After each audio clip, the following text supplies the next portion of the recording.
गाजियाबाद के थाना फर्रुखनगर क्षेत्र में क्रॉस फिर का एक मामला सामने आया है, जहां पर भूमाफियाओं का बोलबाला देखने को मिला है।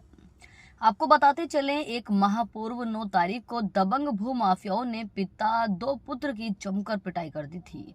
इस मामले में भूमाफियाओं ने शिकायतकर्ताओं को इतना पीटा कि मौके पर पिता जख्मी होकर बेहोश हो गया। मामला गर्म था। पुलिस ने भी आनन फानन में हल्की धाराओं में मुकदमा दर्ज कर लिया। वहीं दूसरी ओर दबंग भूमाफिया लगातार चौकी और थानों के संपर्क में रहे। चूंकि दबंग वकील भी है, इसलिए न्याय पद्धति के सारे तरीके पता होने के कारण उन्होंने इस बात का फायदा उठाया और लगभग 50 दिन बीत जाने के बाद क्रॉस FIR कराई, जिसमें पीड़ित को ही जेल की हवा खिलाई। बता दें कि अब पीड़ित परिवार का आरोप है कि दबंगों का ये मेडिकल पूर्ण रूप से फर्जी है और पुलिस उनका साथ दे रही है। यदि मेडिकल के आधार पर मेरे बेटे को जेल हुई है, तो दबंगों के मोबाइल की लोकेशन की जांच पुलिस को करनी चाहिए, ताकि पता हो सके कि दबंग की मेडिकल रिपोर्ट सच्ची है या झूठी। आखिर मुकदमा करने से ये देरी क्यों हो रही थी, ये अपने आप में एक सवाल या निशान है। इसमें गाजियाबाद पुलिस प्रशासन की भी अनदेखी समझी जा सकती है कि आखिर 50 दिन बाद क्रॉस रिपोर्ट क्यों दर्ज हुई, और दर्ज हुई तो मेडिकल रिपोर्ट की जांच क्यों नहीं कराई गई। उसकी पूर्ण रूप से जांच करानी चाहिए थी। वहीं आपको बताते चले, दबंगों ने फायरिंग और मारपीट का एक और मुकदमा दर्ज कराया था, जिसकी दूसरे थाने से जांच कराई गई थी, जिसमें साफ तौर से मुकदमा झूठा पाया गया था। देखिए, गाजियाबाद के असालतपुर से हमारी खास और असालतपुर की रहने वाली हूँ। प्रियंका मेरा नाम है। और मेरे 9 तारीख को झगड़ा हुआ।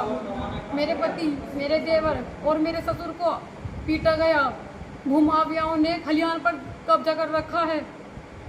और जब उनका मेरे पति और मेरे ससुर, मेरे देवर ने विरोध किया, तो उनको बुरी तरह से पीटा गया, अधमरा करके छोड़ दिया, सरियाओं से वार किया, राइफल की बट मारी। और जब हमने पुलिस को बुलाया, तो उन्होंने खुद सामने खड़ा होकर उन्हें पिटवाया। क्या यही पुलिस है? क्या यही पुलिस प्रशासन है? हम गए पुलिस के पास मुकदमा लिखवाने के लिए। हमारा मुकदमा नहीं लिखा गया। 15 तारीख को हमारा मुकदमा लिखा गया। क्या यही योगी राज में होता है, जो महिलाओं के पतियों को और ससुर को, एक अच्छे परिवार को पीटा जाता है? पुलिस कोई कार्रवाई नहीं कर रही। दूसरी पक्ष से पैसा खा रखा है, उन्हें खूब मिठाई खिला रखी है। जब हम रोज कहने के लिए जाते हैं कि हमारा मुकदमा लिखा जाए, हमारी जांच करी जाए, तो कोई भी जांच नहीं करता।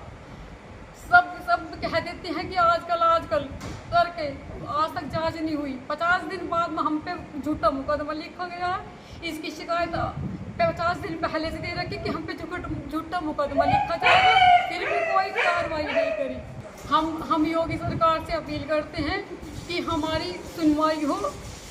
अगर कोई भी इस केस की जांच हो, अगर कोई भी जांच झूठी पाई जाए, तो मैं अपने बच्चों के साथ और अपने सारे परिवार के साथ आत्महत्या कर लूंगी। इस पर टिल्ला मोड़ थाने की पुलिस जिम्मेदार रहेगी। अगर मेरा आज किसी ने साथ नहीं दिया और जांच नहीं की गई, तो एक सरकारी खलिहान के लिए सच्चाई दबारी जा रही है, झूठ को उभारा जा रहा है, रखा जा रहा है। मैं चाहती हूँ योगी सरकार से कि 50 दिन बाद हमारा मुकदमा लिखा गया।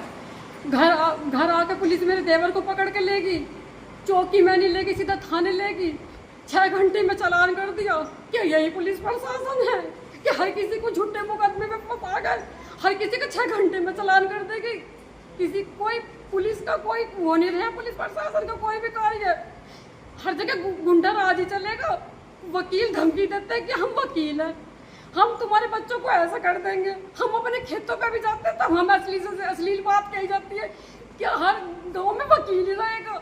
योगी राज में वकीलों की चलेगी? और घर से उठा के लेके गई है मेरे देवर को। मैं चाहती हूँ कि मेरे इस केस की छानबीन की जाए।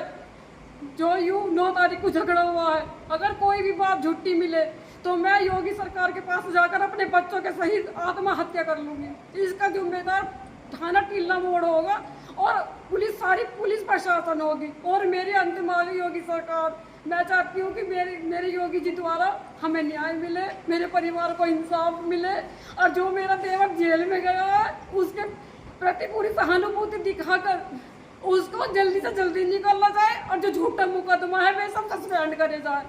मैं यही चाहती हूँ, मेरी यही इंतजार है।